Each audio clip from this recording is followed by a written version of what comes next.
Saat dipersilakan.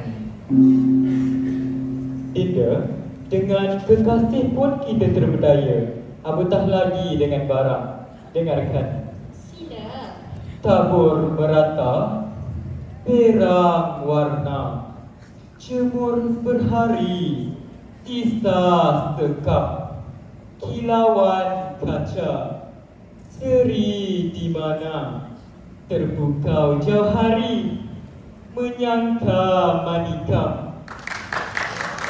Alhamdulillah, anda telah mendengarkan pantun itu tadi sudah jawab dalam masa 80 saat bermula sekarang.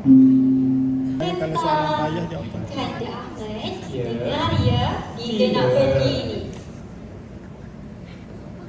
Pohon di hutan, semak ditebas, gagah teruna di perdu angsana, seri kandungan halal diimbas, kualiti dijamin, bijak pengguna. Itulah jawapannya daripada anak anda Ifa. Dan adakah anak anda